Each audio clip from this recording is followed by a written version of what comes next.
by the Beautiful Game Network. I'm Mike. With me is Kev and Josh. The Hounds were the first team to clinch a playoff spot in the USL Championship this year, and that deserves some celebration. Let's go!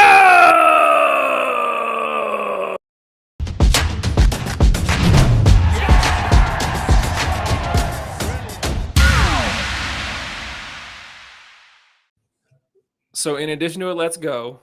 Josh, go ahead. So Josh has a victory beverage. I too have a victory beverage. I have no idea if this is going to make any sound. I am drinking Strongbow out of a bottle. So let's wait. All right. I mean, you could hear the bottle being open. That's good. Okay. Now I just have to make sure I don't step on the bottle cap. That's now like precariously faced upwards on the floor at my feet. So that's going to happen. Kevin, what are you drinking tonight? Just your classic water. Your mason jar full of water. My mason jar full of water. It could be moonshine. That's what when I see that with a clear I am liquid, in Tennessee. I think moonshine.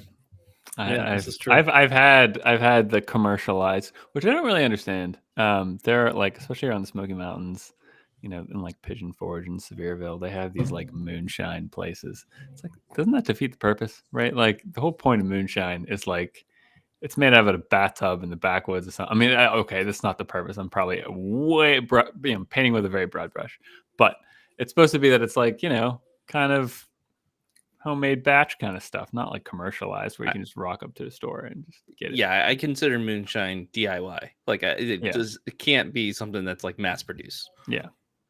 I always associated it with being like not illegal, but just kind of like it's like you kept it on the down low. Like if you knew somebody, they would make it. And there's literally a place out in Ligonier now. It used to be like our favorite pizza place. They moved into town, and now there's a moonshine joint just on 7-Eleven. I was like, oh, okay, so I'll have to pop in there and see what that's all about. Speaking of what it's all about, guys, the three of us have not been on a show together for like over a month now. It's been a while, so it's kind of fun that we're here and there's actually no game to talk about. We just have to talk about the fact that the Hounds were the first team to clinch the playoffs. But Kev, what's been going on with you?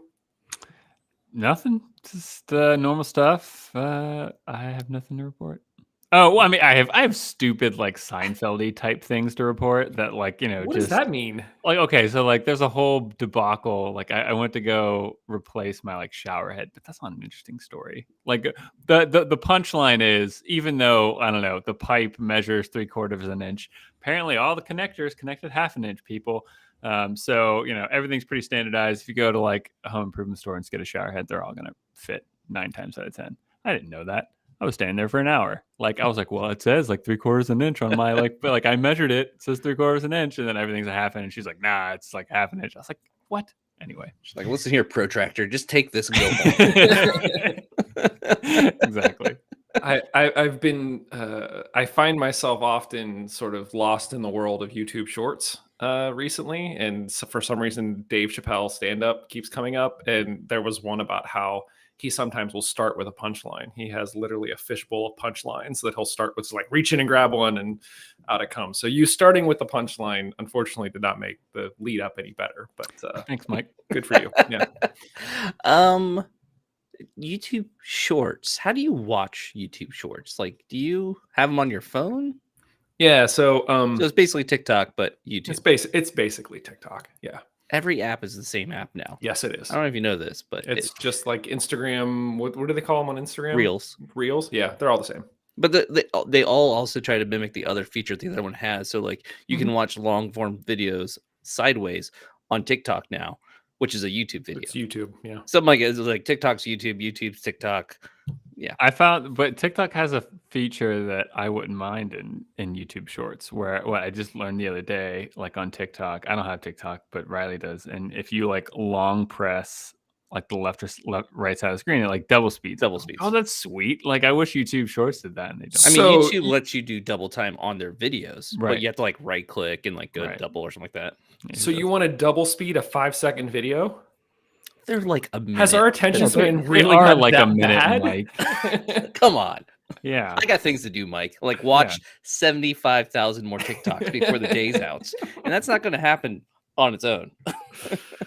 Oh man, yeah.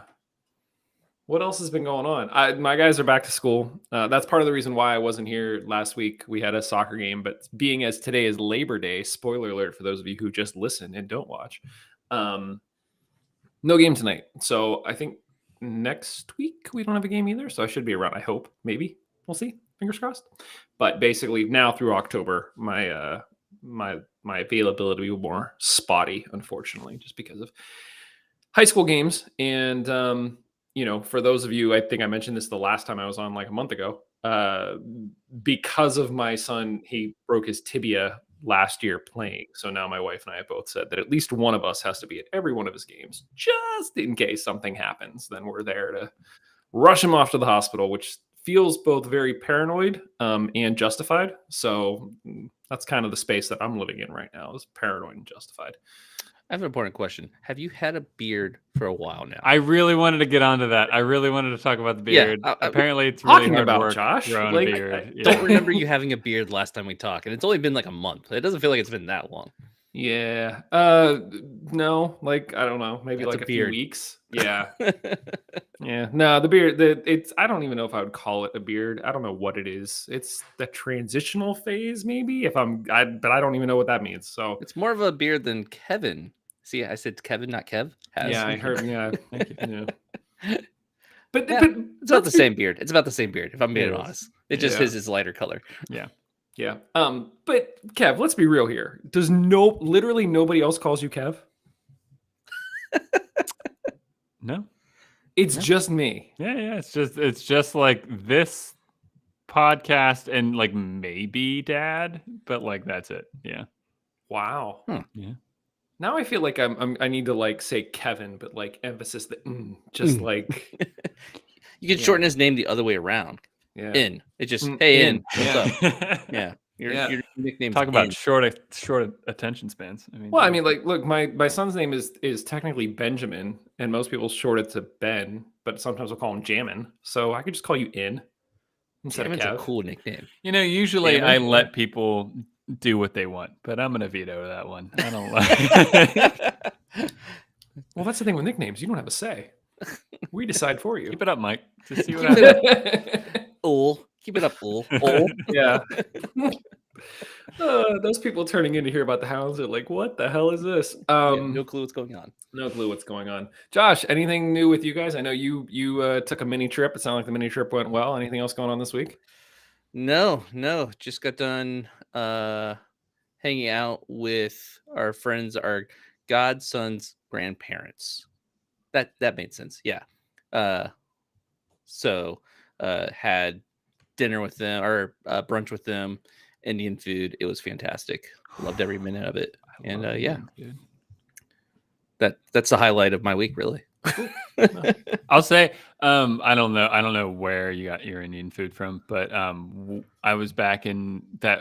It was like a couple months ago when I was back in Pittsburgh for like a very, very brief amount of time. We were hanging out with my my in-law at my in-laws place, and we got Indian food takeout from that Penn Hills joint. What it's called, like Udupi or something. Oh yeah, the one that we used to drive past down off of Jefferson Road. So good, really, really good. Yeah. I loved it, and like my in-laws, they don't even like Indian food that much, and they loved it.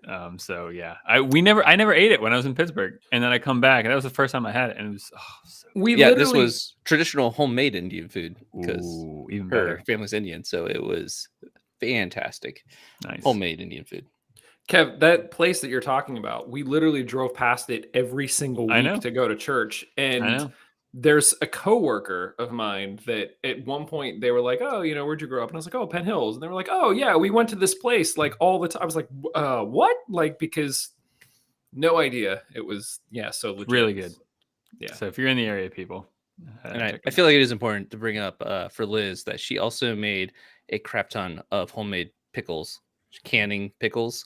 So like our fridge right now is literally like the bottom shelf is nothing but mason jars full of pickles. That's awesome. Because she made a whole bunch for like friends who put in orders for pickles. So she spent all day, I think Sunday, just That earlier making comment 18 makes jars. sense. Yeah. 18 jar. Now, I feel like I'm having a conversation with like Ghostwriter because I know she's watching and she can leave notes in the comments, but like I'm not actually talking to her. Now I want to know, like, are the pickles flavored? Is it just like straight pickles? Is it Dill. it's dill? Okay. Yeah, just traditional dill pickles. She has a recipe that she's been using for a while now, and yeah, they always turn out great. So Awesome. I'm a little bit upset because she bought enough just to cover the orders, and she's like, "Well, we have pickles downstairs." I'm like, "Yeah, but these are new pickles you just made. Like, I want to like be able to like test these pickles." So yeah. she's getting another smaller order so she can make new pickles. But So yeah. is this like a new side hustle for you guys?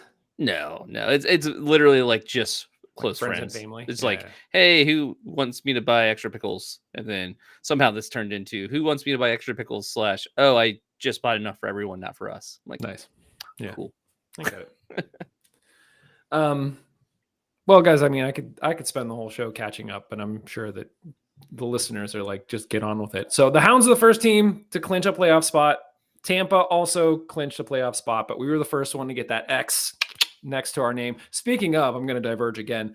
I know that we were like, drop Twitter like it's hot garbage. And now it seems like just everybody's back on Twitter and hasn't been using threads. Is it just me or Josh? I'm going to like turn to you here. What are we doing? I mean, honestly, I feel like everyone has threads waiting in the background right now because everyone's made accounts. Everyone will post irregularly on threads. I know as a Steel Army, we have one person posts on threads and one person who posts on X. So we're just kind of like deciding, wherever the interactions are, go to. Same thing. Like, right now, it's kind of feels just like another platform like Instagram. Mm-hmm. Just like, okay, you can post over there too. But I don't know. I just feel like there's not really a difference anymore as far as like what each one does. So we'll see what happens. Yeah. I think I'm leaning more towards I'd prefer threads, but also like all of the action feels like it's on Twitter. And so Soccer at least action, especially like soccer action, yes. I feel like if you want soccer, social media as far as like the soccer wars and the the drama, it's still on thread. I mean, it's still on Twitter. It's on Twitter. Yeah. Or X or whatever the hell we're calling it. This is like the worst. Like, so my job is I design user experiences like UX, and having a site that is called X, but the URL is twitter.com, and everyone, this is the worst thing for everybody. Like, Elon is just an idiot. But anyway, moving on. The Hounds got the first X in front of their names. Carl Krauser, if anyone remembers that reference from Pitt basketball. I'm old. And so Tampa also got in. We are the only two teams that have clinched playoff spots thus far. I think last time I was on the show, Kev, you and I talked a little bit about, at the time I was calling it the fan shield, or it's really a supporter shield. Technically, the league calls it the players shield, which is dumb. Just call it a supporter shield like everybody else. But we only have 6 games left. I figured we could spend a little bit of time this evening just sort of talking about, now that we have clinched a spot, what are the odds that we're going to finish first in the East? What are the odds that we're going to finish first in the league and actually maybe get some hardware here before the playoffs even start? So, gentlemen, I put together a few graphics. We'll go ahead and talk about the first one. For those of you listening, we'll try to muddle our way through it. But essentially, there are 5 teams. Last time I was on, we talked about these 5 teams, including us, that I sort of see, this is my personal discretion, as having the best shot at coming in first place in the league. It's basically us, Sac Republic, the Rowdies, the Battery, and San Antonio. San Antonio did not help themselves at all last night, losing to Tulsa 1-0. So basically, San Antonio has the hardest path to get there. They have 49 points, so 2 points back from us. Their remaining 6 games are all against playoff teams, so they don't have an easy path through. They have no games left against non-playoff teams. Still, only 2 points back on us, but not the easiest path. Both us and Sac Republic have sort of, if you're looking just based on the competition, the clearest path to the top spot in the league. Right now, we're both sitting on 51 points. We have the same number of games left. Actually, all of the teams have the same number of games left, except for Tampa. Tampa has to play 2 more games than the rest of us. But between us and Sac Republic, We also only have to face 2 more playoff teams and 4 non-playoff teams. So if you're just basing it off of the strength of schedule, our strength of schedule is the same. So it's really going to come down to the wire in terms of, do we win it? Does Sac Republic win it? Who wins it? We also have to play the Rowdies. The Rowdies are one of our playoff teams that we have to face. You guys talked about this a little bit last week, where that game is going to be a massive game in terms of a 6-point swing, could determine who ends up first place in the East.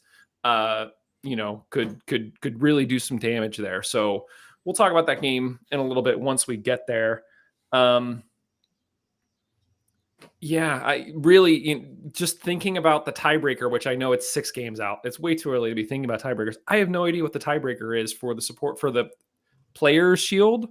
I tried looking through the USL rule books today. There's nothing in there about tiebreakers. I was like, oh, well, maybe it'll be head to head. Well, we drew 0-0 with Sac Republic when we played them back in May. So no idea. There kind of is, because the league standings has tiebreakers. So I figure that would be the same, right? So like the first one is head-to-head points earned in regular season league games. The second one is goal differential in head-to-head matches.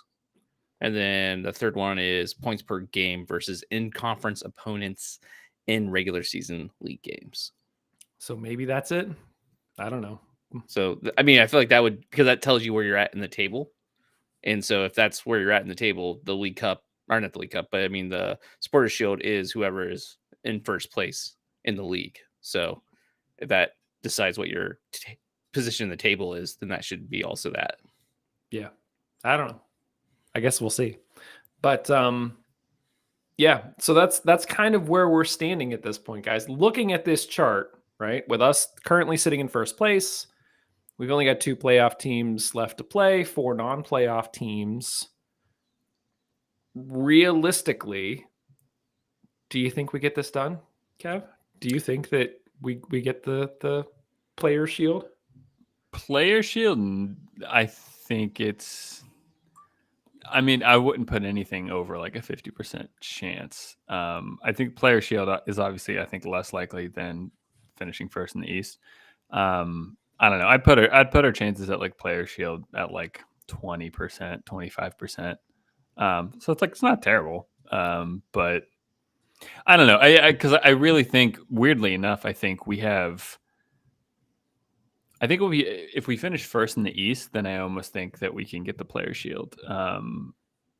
But I think Tampa and Charleston, I put them right next to us. Even though I see the graphic that you're putting on, I understand your logic, but I don't know. I mean, with the games in hand that Tampa has on us, and that they get to play us at home, and on top of that, I don't know. I think Charleston's, even though it's like 3-3 versus 2-4, if you look at some of their games and their home games versus their away games against their opposition, it's not like they're playing Tampa or even Louisville. They're playing playoff teams that are like closer to the borderline. So I don't know. I think it's going to be really tight between us, Tampa, and Charleston. And so just that alone, I think, makes me kind of, I don't know. I don't know how it's all going to shake out for the Player Shield, but it's, we definitely have a shot. And this is a very non-scientific approach to this. You mentioned playing some of the players or some of the teams that are closer to the playoff line, and you could argue that those games might actually be more difficult than the games where the teams are already kind of in a spot and they know where they're at and it's fine. You also get into the position where are teams battling for home playoff spot or not? How's that going to shake out? So there's all sorts of things that come into play. This is a very non-scientific approach to trying to figure out where might we end up. Josh, looking at this graphic and sort of looking through the teams, Sac Republic, Rowdies, Battery, San Antonio, what's your immediate thought? How are you feeling about this? It's very similar to what Kevin said. Like, with the fact that we are, when it comes to Sac Republic, like, I feel like that is a very different conference. Like the West is a lot different. It's hard for me to really get a feel on if their schedule is actually a lot easier than ours, or like the difference in quality there. Because like, if I'm remembering right, Sac Public has 51 points, San Antonio has 49, so it's not like that big of a difference compared to where we're at as far as teams nipping at their heels. Because I was thinking that there was a bigger drop off. The second team has 46 points. Our second team has 49 points. Okay, so it's a bit of a drop off for them, but not as much. But overall, I do feel more comfortable saying that I think we can finish first in the East. I think that, especially with the fact that the Rowdies are one of the teams we play, so we kind of hold, you know, our the cards in our favor as far as like we hold our in our hands our own destiny is what I'm trying to say. That's the phrase.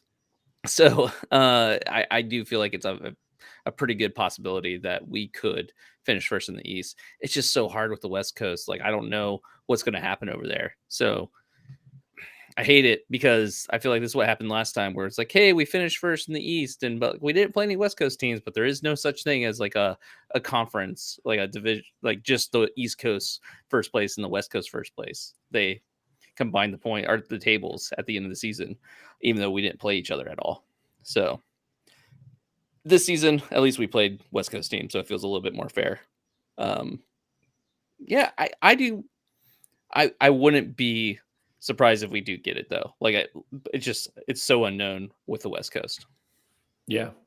Yeah, I mean, I know prior to this season, I was sort of pushing for there should be an Eastern Conference like Shield or something in a Western Conference Shield, but did the league make those less relevant by saying everybody plays everybody at least once? Maybe. I don't know. Josh, what are your thoughts on that? If it's less relevant, or what do you mean exactly? Do you think there should be like an Eastern Conference Shield and a Western Conference Shield, or do you think it should just be one for the whole league still?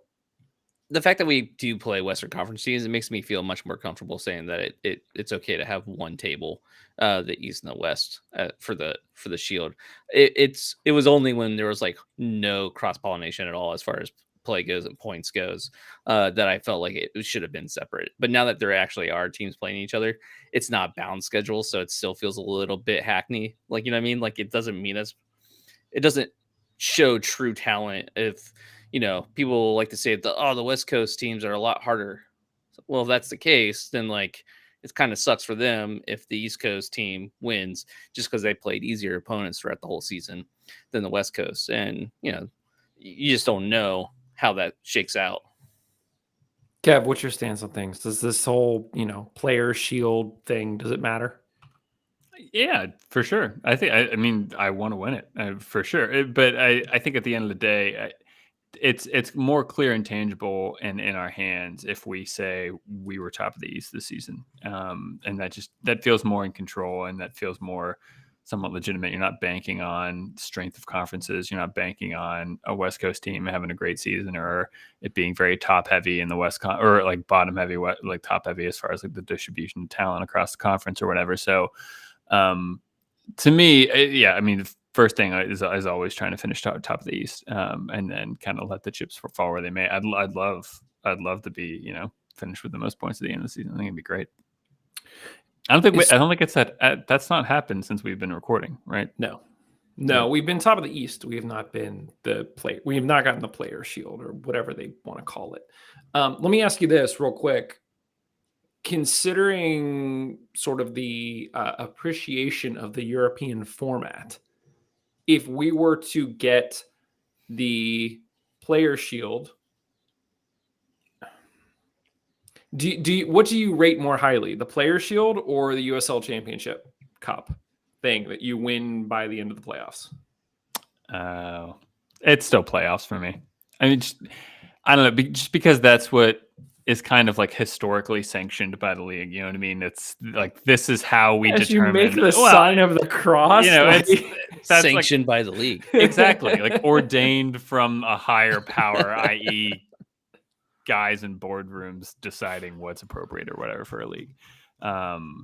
So yeah, no, because also, let's put it this way. Like if we finish with the player shield and then go out in the first round of the playoffs, I'm not gonna be like, it doesn't matter. Like we were the best. Like, and we got the most important thing. Like, I don't. That doesn't. Unless I'm arguing with someone on X, that because I know that will piss them off. So yeah. I will say that on social media, just to make some people upset. But Good point.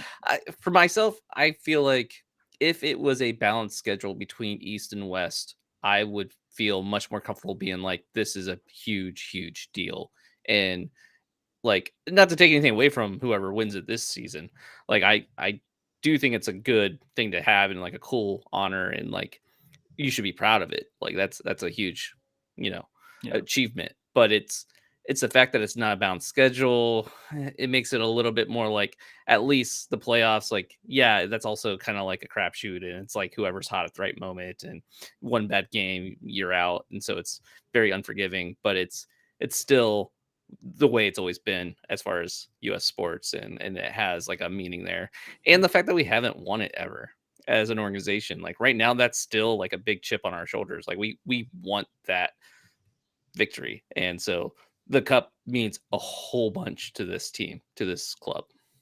Well, and as Josh kind of laid it out there too, like I don't know, it's more difficult to go through round after round in playoffs and win Is it? because I don't know about more difficult.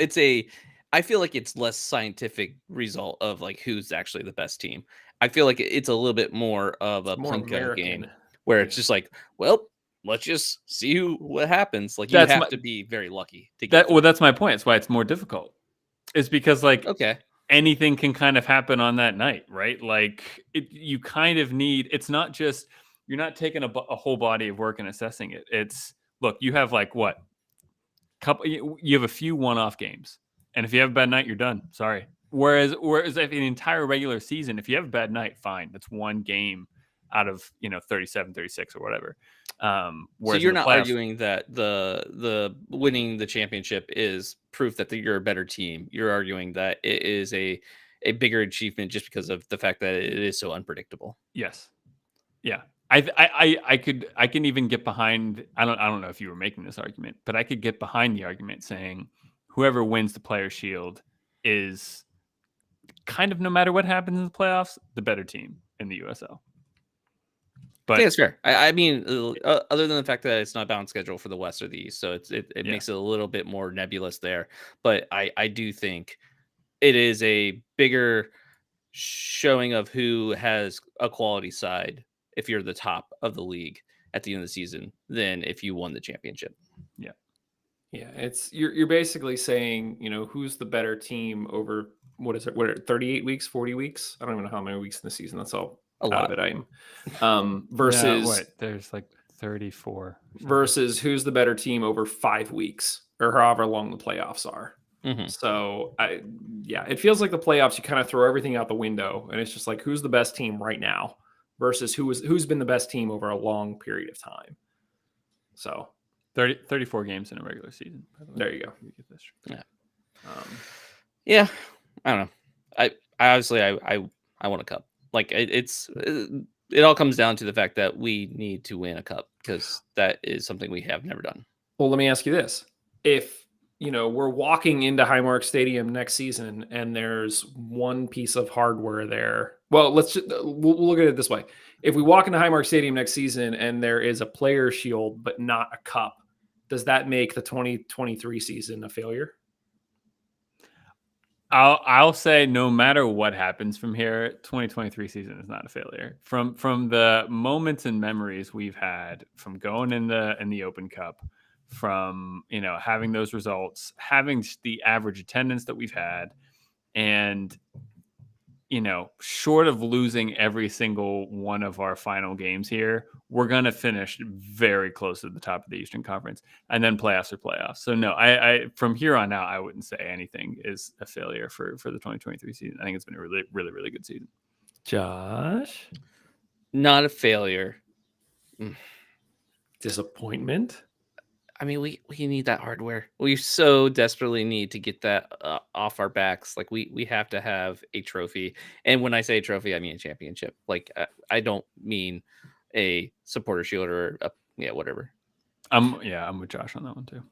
I think I'm of the mindset if I'm walking in and there's a trophy case and I see the player shield in there, I am just as happy to see the player shield as I am to see the cup. Like I think that's where I'm at this point. If we got the player shield but not the cup, I'm still looking at it like that. To me, the player shield is just as big, if not a bigger accomplishment. The cup is icing on the cake. Great, you won a tournament at the end of the season. Good for you. But Kev, I agree with you to a certain extent. I think that there have been so many highs this season compared to previous seasons. And we've talked about how because of the attendance, there are going to be changes to this team and to Highmark and things in the offseason just because there has to be to accommodate the new fans that are here and the growing fan base and the growing desire for soccer. So it's regardless, it's going to be a success. But I think regardless of which piece of hardware, in my mind, one isn't necessarily better than the other. Like I'm happy with both at this point. So no hardware. Oh man. Not that it would, again, I wouldn't say that it was a failure, but I'd be a little bit disappointed by not getting something It would be a considering how disappointment. good we I mean, like, it's not a failure. I would not say a failure, but Yeah. it would be a disappointment. And I feel like it will always be a disappointment until we have the hardware that we can, look back on. Fight us, Kev. Let's go. I'm Fight. different. Yeah, I'm very different from you guys. I can't call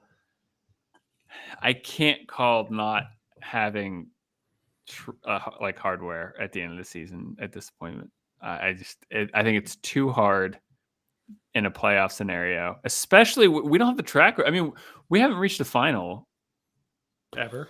Yeah, I mean, We ain't got past the second round ever. Yeah. Exactly. So all of a sudden, if we're saying like, if we don't win it, like it's a disappointment. I just feel like I don't know. That's a little. But that's why it's a disappointment. That's why it matters so much because we haven't ever done it, and we are a good side. Like I don't think anyone would argue that the Hounds are not a good side in the last 5 years. Like they are a fantastic side. It's just the fact that we have not ever gone the distance, and the fact that we haven't gone the distance is the goal at this point. We have to go the distance, and until that happens, I can't help but be disappointed in our season. Like, even though you're right, like this season has already been fantastic. We have some fantastic memories as far as like winning against the Crew at home. Like that will be one of the highlights of my memories forever for the Hounds. Like I have it framed behind me right now. Like it means a lot and it was fantastic. But not having ever won a trophy, having no stars above our crest matters. Yeah. Kev, we've talked about for years now that the benchmark has always been, are you better than Louisville? Mm-hmm. I think that even if we finish top of the East, I think even if we finish and we get the Players' Shield, you win the Cup, I think all of those thoughts of Louisville completely go out the window because it's almost like a clean slate. Like we were the best team. We are the best team. I think you need to do it season after season. I think, I think this season is a step in the right direction. Even if we don't win the Cup, if we finish above Louisville, and to be honest, I think it's a little bit of we as a club have been taking small step forwards consistently over the past 3-4 seasons, and I think Louisville has taken small steps back, maybe this season in particular, and those two things overlap, and we get the result that we see. But I don't know. Let me say this: say we finish top of the league and we win the Cup at the end of the season. You mean to tell me the first? I'm never coming back on the podcast again. Well, I'm just saying. Next season we walk in, is the first thing you're going to say like, "Oh, we still got to beat Louisville." Like, no. At that point, you're like, "We won it all. Like, we're the team to beat. Let's look at how we're doing this." And we're adding to the stands. We're focused on us, not on them. I'm still saying minimum. We gotta beat. We gotta finish above Louisville because I'm sorry, Louisville set the gold standard for me for so long. They set the bar for what quality looks like, not even just as a squad, but as a club. Okay, we're getting into this. So currently Louisville are on 43 points. We're on 51 points. We've played one more game than them. Let's say that things shake out and let's say that we finish above Louisville in the standings this year. How many years do we need to finish above Louisville in the standings to make them become a Indy 11 in your mind in terms of how much you focus on them and how much you worry about them? Unless they fall off and they're consistently like finishing 5th and 6th in the East. So if they do that, and if we finish above them for 3 or 4 seasons in a row, then I'll be like, okay, that's in the rearview mirror and we can kind of remember that as a fond memory. But I almost get the sense that that's not going to happen. And season in, season out, it's going to be now. Look, I mean, I think Tampa has been making a good case and has been putting in performances season after season where they're in the conversation now as far as like Eastern Conference royalty. We'll see what happens with Charleston, but I get the sense that Louisville are always going to be near the top. And if something emerges where you get these powerhouse clubs of the East that have, decades of legacy behind them as far as winning clubs, I want, like, we need to be in that conversation. We need to be in that group of legacy clubs in the East that have a track record of success. Going back to Josh's point, winning something would go a hell of a long way for doing that with us. So yeah, I don't know. I think if you finish above Louisville, things are going really well. That's generally how it happens, I think, and so I think that's probably just a good barometer to go by. Can you be considered Eastern Conference royalty if you've never made it to a USL Championship final? No. Yeah, I don't think you can. I mean, that's the thing. That's why it needs to happen. And like looking at like their track record for Louisville, I mean, they've been either first or second for like the last 5 years, except for one time in 2019 when they were fourth. Like that's a lot to try to live up to as far as for us to be that consistent. Obviously, this year is an off year for them. But even now, I mean, they're in fourth, but there's still some time. Like they could easily be within the top 2 or top 3. Not too. I mean, they're pretty far behind. I guess they're at 43 points, and who is it? Charleston's above them at 49. Yeah.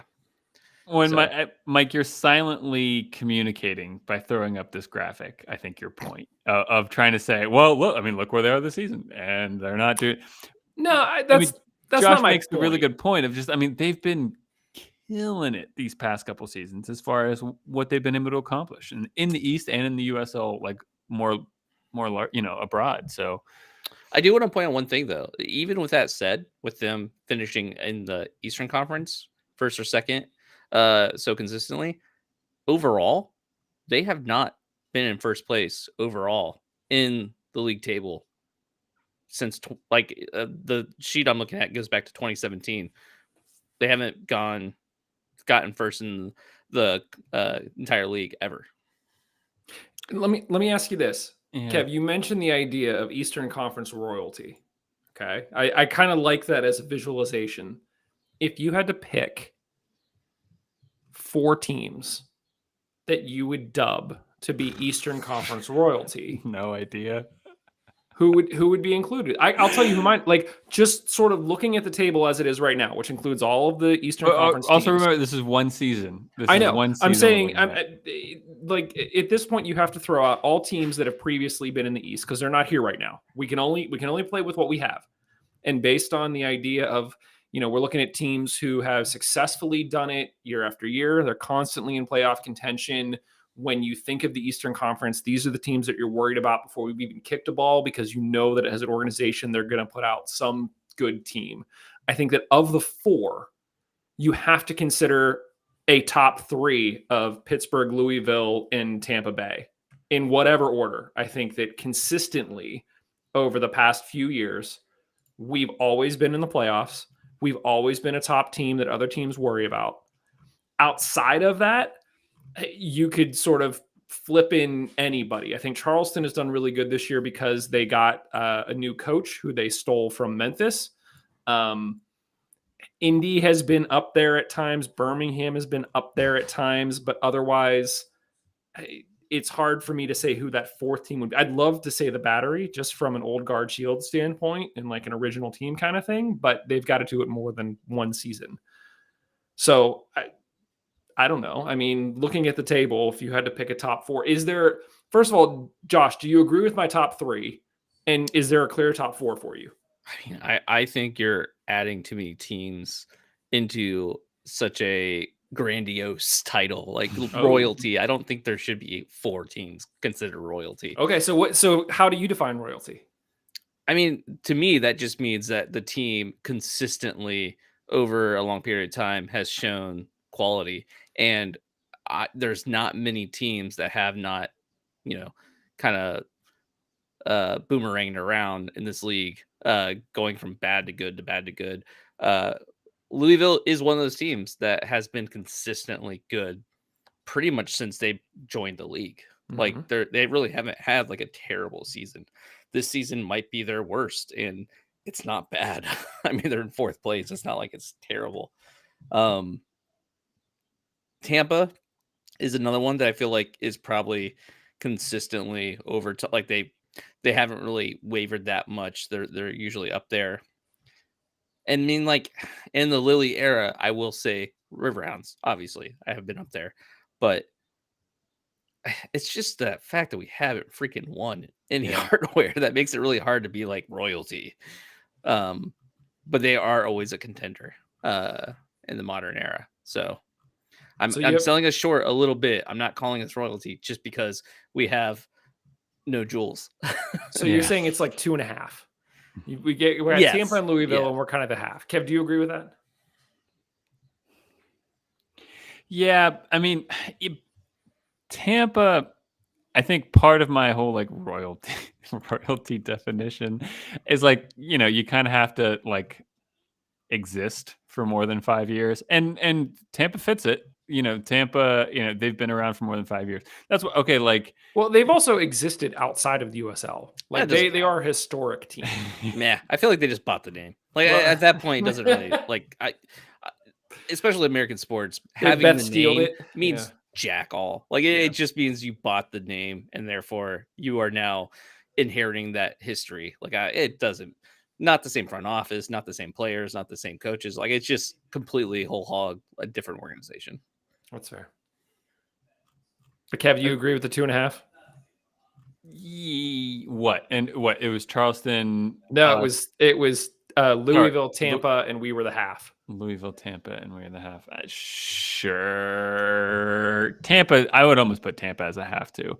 I think Louisville has proved it. That's legit because Tampa does not have the best record ever. Like when they joined in like 2018, I think I want to say I can't remember. 2017, yeah.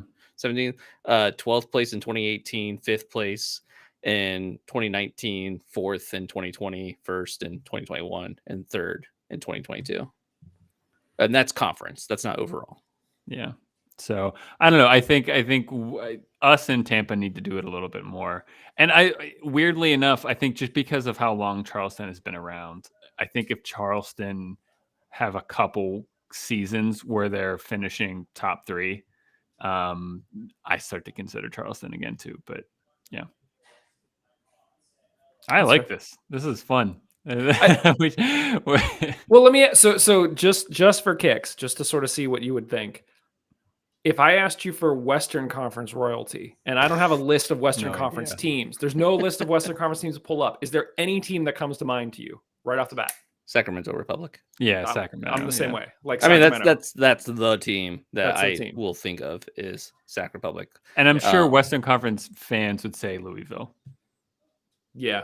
For the other league. Yeah, or for the other conference. Yeah. You're right. Yeah, I think that's fair. So interesting. I'm interested what other people think. So if you have thoughts on this, feel free to let us know on Twitter or X or Threads or whatever. What do you think? Is there an Eastern and Western Conference royalty, and what teams sort of come to mind? Are the Hounds in that conversation? And if not, what's it going to take for them to get into that conversation?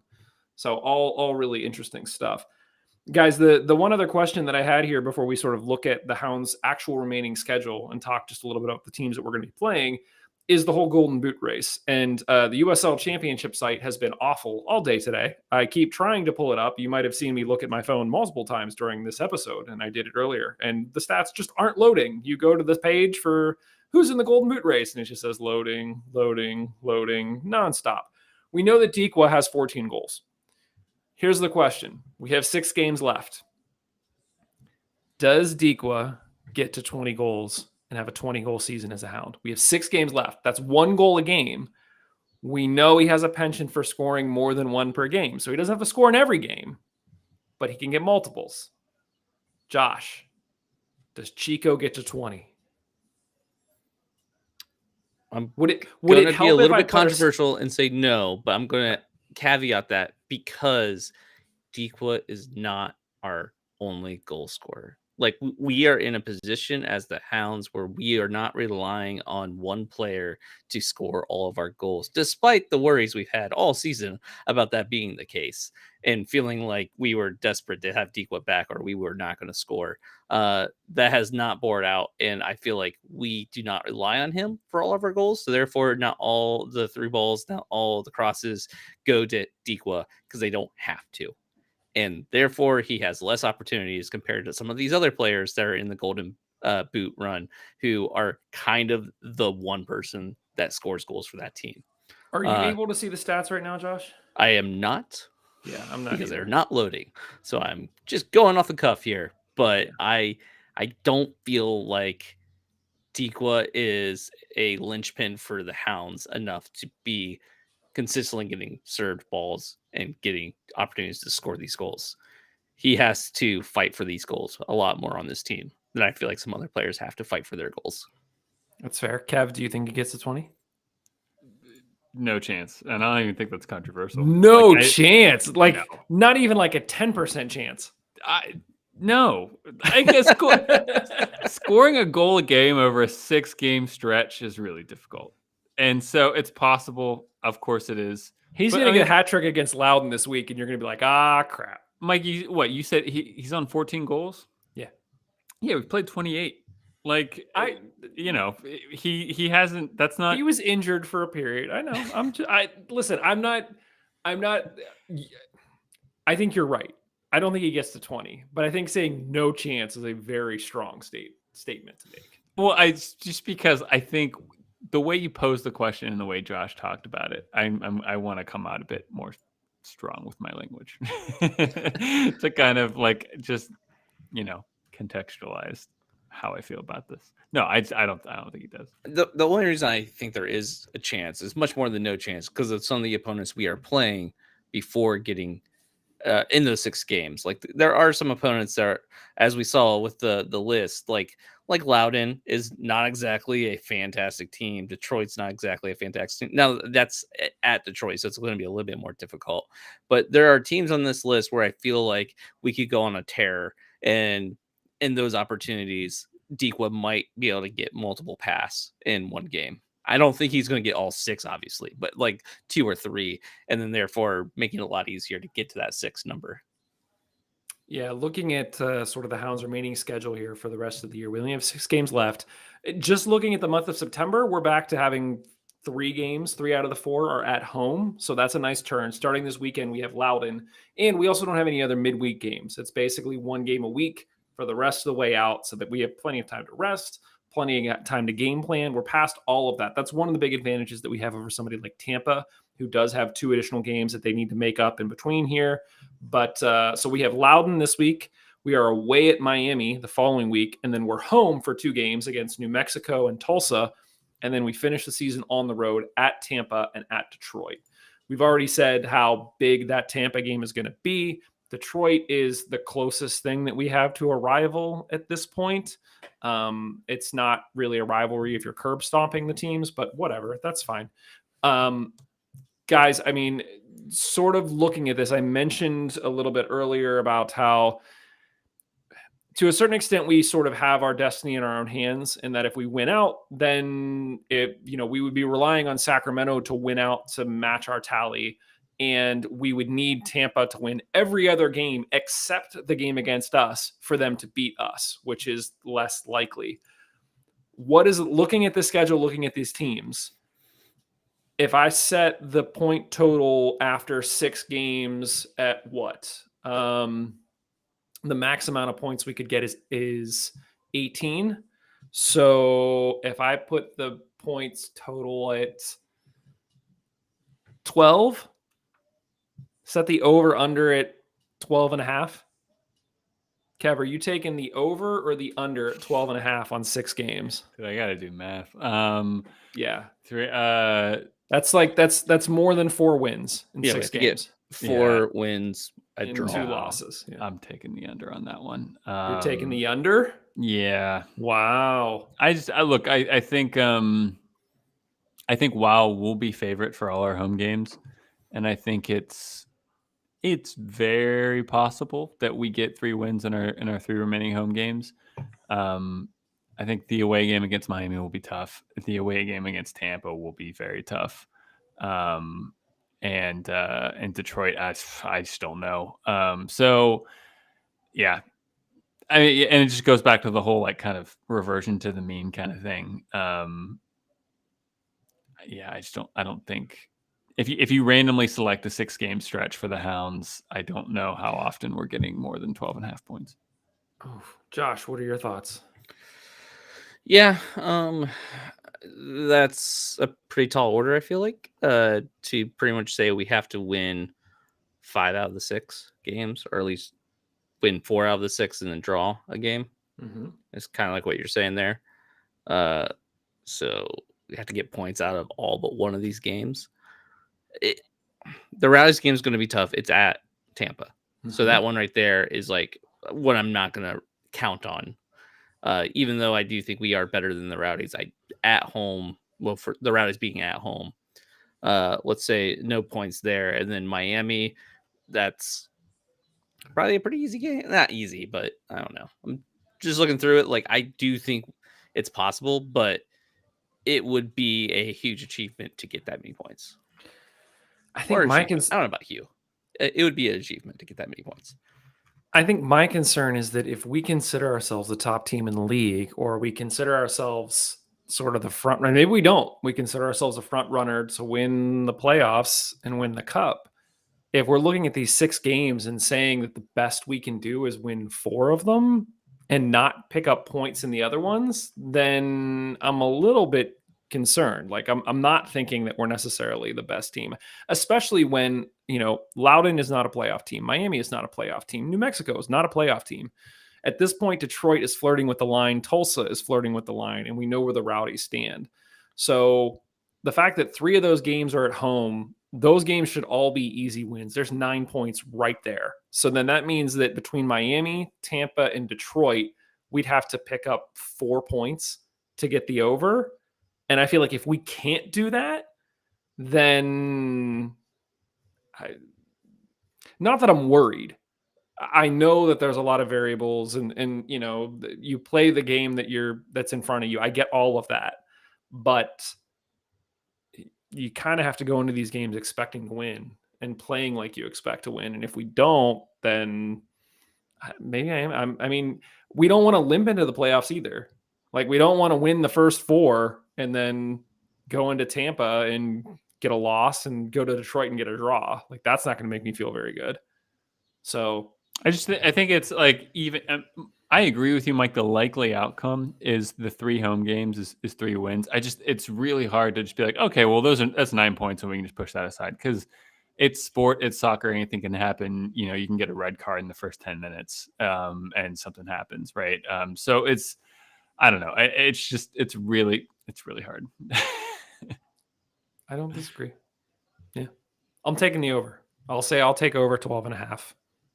And like, I know it's a tall order, but that's going to be different. No, that's what, 4 wins and 2 draws. I think if we're losing any of these games outside of Tampa, then I'm like, ooh, like what happened? I think Tampa's the only game that I would excuse a loss, and even at that, then I'm really worried because that's basically a 6-point swing for Tampa, and our top of the East and our player shield is put in serious jeopardy.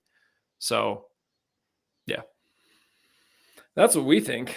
Let us know what you think, guys. It all starts with Loudoun on the weekend, at home, back at Fort Highmark. So we got that going for us. That's great. Loudoun has lost their last 2. They lost 3-1 to Sacramento, and they lost 2-1 to Indy. The only former Hound on the team is Tommy Williamson, who I think is 3rd on their team in goal scoring. And last time we played them was a 1-0 win in May in Loudoun. I think it was the end of May. Score predictions. What do we think? Josh, what's this game going to be? 3-0 Hounds. Whoa. Okay. We have rest.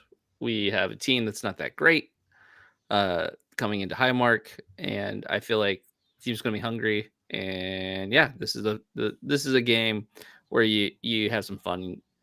obviously you have to be serious about it and get the points, but I feel like we can do that with this team.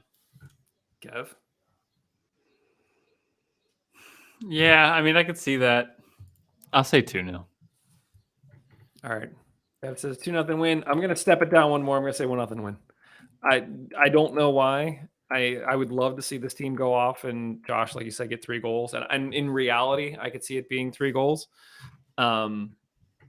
For whatever reason, sort of having an extended break, the guys may not have their legs under them. I think you get the points. You're happy with it. You move on and you go from there. So I will probably change my mind whenever it actually comes time to do picks at the end of the week. But for right now, I'll say I'll be happy with a 1-0 win, get the points, move on, and go from there.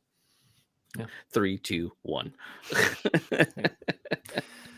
That is what we think. Obviously, let us know what you think. We do have the Pick'em Challenge that is still ongoing, but obviously we're going to keep going throughout the playoffs. As long as the Hounds are playing, then we'll keep doing Pick'em. So, right now we clinch the playoffs. So we have at least one more game beyond this. We have at least 7 games. Hopefully we have many more than that. But it's still going. In terms of who is leading, I just like to put this up here. I'm currently in the lead with 26 points, but I can't win. So Michael Finn has 24 points. Laura Ellen with 23. Keaton has 23. Kev, you have 21. Devin Pale has 19. And then we have a whole bunch of 18s right beneath that. So nobody is officially out of the running with all of these games left to play. Make sure that you head over to Twitter or Threads or YouTube specifically is where we will put up the post and you can leave a comment with your score prediction. The person with the most points gets not 1, but 2 free tickets to the supporter section for the Hounds in 2024. So a lot on the line there. And currently Michael Finn is sitting in a decent spot, but Keaton and Devin are both nipping at his heels. Guys, anything else that we should discuss on this one? Not that I can think of. No, I'm just excited to actually be back at a game. It's weird to say that after the Summer of Hounds, where we had like a game like twice a week almost. It felt like, in all of them at home. But yeah, having that week off, I'm ready to be back at Highmark. Yeah. It's kind of nice to have things balanced out a little bit more too. Like I don't like having like 2 games in hand or like a lot of games in hand around the people around this. I don't really like having unbalanced away home structures. It's nice that, it's 3 games at home, 3 games away. It feels a little bit easier to kind of wrap my head around about like kind of projecting outwards now. Agreed. So get down the Highmark this weekend. Cheer on the Hounds to take on Loudon. Hopefully I will be back next week because I really enjoyed just sort of BSing with you guys, even though there wasn't a game. We always end up finding something to talk about and going almost 60 minutes. So that's fun. I think that's it. Wrap it up. Kev, you're smiling. No, wrap it up. I want to see how you transition. I wanted to see how you took us from this place to saying thanks, everybody. We'll talk to you. I'll do what I can. Thanks, everybody. We'll talk to you very, very soon. Cheers.